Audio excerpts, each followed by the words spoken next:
চুপচাপ থাকতে শিখে গেছি। কথা কম, বন্ধু কম, শত্রু কম, জীবন সুন্দর।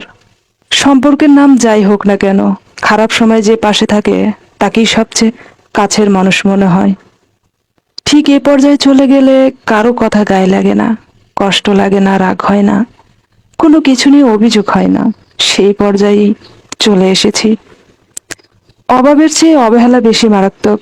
কারণ অভাব মানিয়ে নেওয়া যায়, কিন্তু প্রিয় মানুষের অবহেলা মানিয়ে নেওয়া যায় না। বন্ধুত্বর মতো কোনো যোগ্য লোক যদি খুঁজে না পাও, একা থাকো, তবুও অযোগ্যদের সাথে কখনো বন্ধু করতে যেও না। কিছু তারিখ, কিছু সময়, কিছু স্মৃতি বড্ড বেশি মনে পড়ে।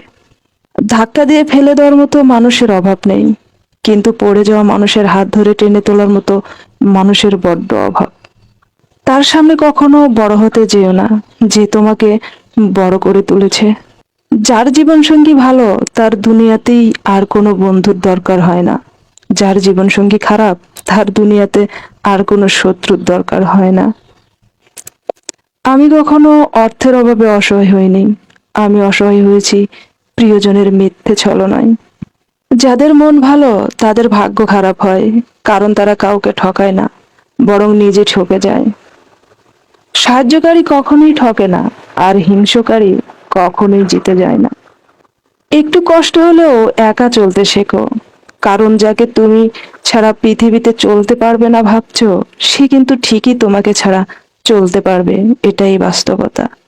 তুমি যতই মূল্যবান হও না কেন, যদি তুমি ভুল জায়গায় থাকো, তাহলে তুমি মূল্যহীন। দূরত্ব বেড়ে গেলে দূরত্ব কমানো যায়, কিন্তু গুরুত্ব কমে গেলে গুরুত্ব ফিরিয়ে আনা যায় না।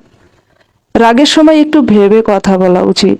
রাগ শেষে হয়তো তুমি ক্ষমা চেয়ে নেবে, কিন্তু যাকে বলবে তার মনে গেঁথে যাবে। নারী খুব সহজে রাগে না, বদলায় না, অভিমান করে না। একবার রাগ করে ফেললে, অভিমান করে ফেললে, বদলে গেলে নারীকে ফেরানোর সাধ্য কারো নেই। সম্পর্ক বাঁচানোর জন্য অনেক জায়গায় ছোট হয়েছি, ভুল না থাকা সত্ত্বেও ক্ষমা চেয়েছি, তবুও আমার গল্পে আমিই হেরেছি।